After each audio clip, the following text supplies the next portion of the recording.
Kisame ay matatagpuan sa ilalim ng ating bubong. Kadalasan ito ay ginagamitan ng kahoy or metal faring. Pero metal faring is the most popular and practical nowadays. Kung mapapansin natin, it might simple to install, but many people or installer making mistake during installation. Kaya kapag hindi maganda paka-install ng ating metal faring, maaaring bumagsak ang ating kisame or it will lead repairs and maintenance in a long run, and that is more expensive.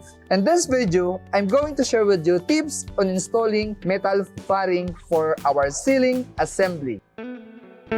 Casparsteel Roofing. Casparsteel Roofing. Tip number 1, measure our ceiling height prior to cut our metal faring support and to install wall angle.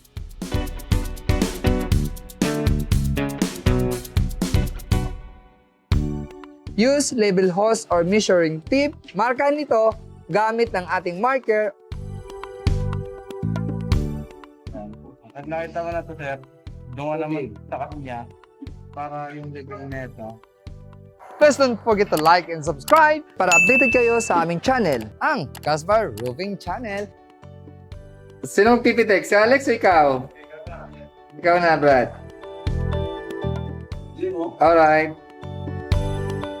Hey, go. You know. Di ba?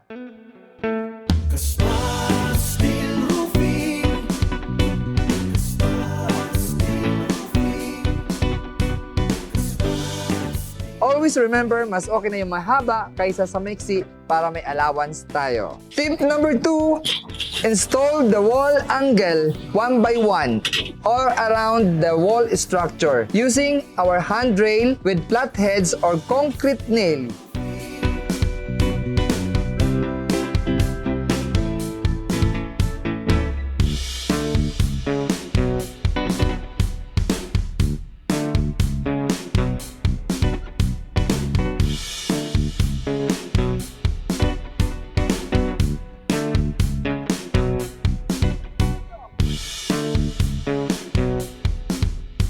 Make sure ito ay naka-attach and naka-align para maiwasan yung deformation ng ating ceiling panels. Tip number 3, measure the metal faring height from wall to wall. Markahan ito using marker or pitik.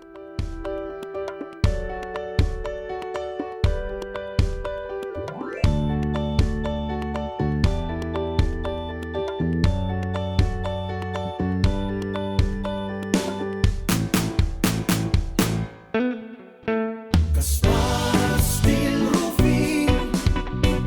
Casparsteel Roofing. Before you start cutting our metal faring hanger.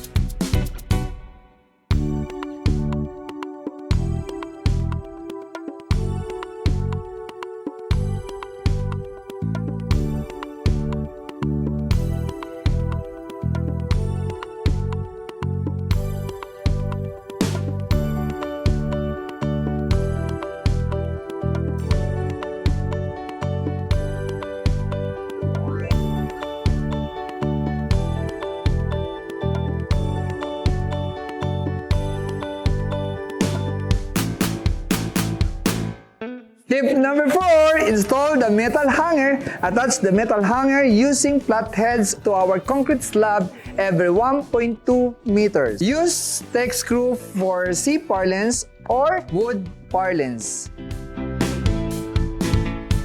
Casparsteel Roofing. Gumamit ng clamp habang ina-attach yung carrying channel at hanger. Ang purpose nito para pa nag-rivets ka, kahit magkaroon ng movement, yung pa rin yung alignment, yung height ng ating metal hanger.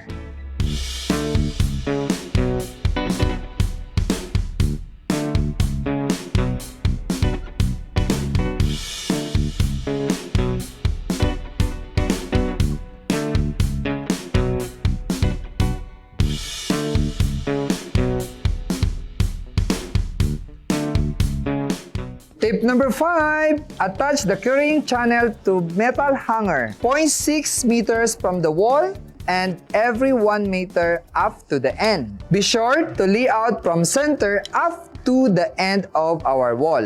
Ang purpose nito, para suportahan yung bigat ng ating electrical lights at any auxiliary like speaker or CCTV.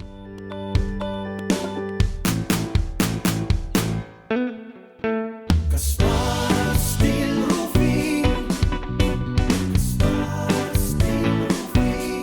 Casparsteel Roofing.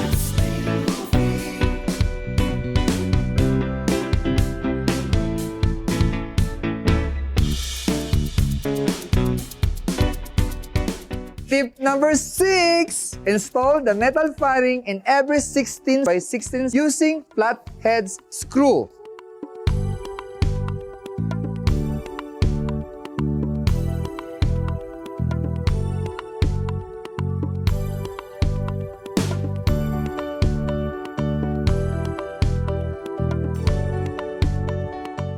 The advantage of using metal fairing is at least 40% cheaper than wood. And it's very easy to install. Less maintenance, no need to worry about termites or anay. Diba? So that is less expensive. At syempre, ito ay pinakamagandang gamitin. This is versatile to any ceiling design. Kahit curve, square, rectangles, or any design dahil ito ay mabilis i-cut. Tip number 7, use W-clip. Be sure that the clips installed in alternating side. Ang purpose ito para yung carrying channel natin ay hindi siya hihiga, lalo na pag meron tayong metal ceiling panels kasi nagkakaroon na siya ng bigat.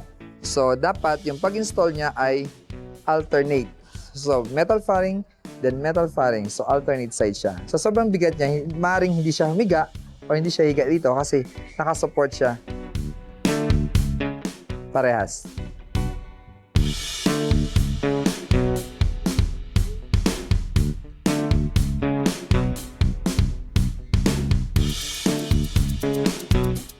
Tip number 8, attach our ceiling panels. Ito yung tinatawag na it's either gypsum board, PVC spandrel, or metal spandrel, or wood ceiling. Pag in-attach natin yung ceiling panels, lalong-lalo na pag gypsum board, kailangan ang tech screw ay hindi nakabaon.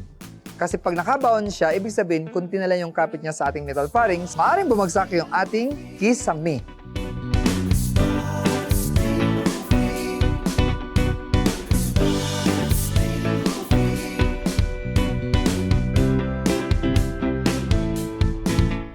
Oops! Tika muna! May nakalimutan tayo! Don't forget our electrical line or any auxiliary line. Dahil pag naka-attach na yung ating ceiling panels, maaring ito ay ating kakalasin ulit para install ang ating mga electrical wiring, install ang ating auxiliary lines para sa CCTV. Pag ayaw mo nakalasin yung kisame mo, maaring meron ka ng mga wire sa gilid. Yun yung sinasabi lang, tatambulan na lang natin para mailagay natin yung line ng ating CCTV or any speaker. So, di ba? Pangit tingnan. So, don't forget that. Please visit www.casparroofing.ph or Casparsteel Roofing Incorporated in our Facebook page.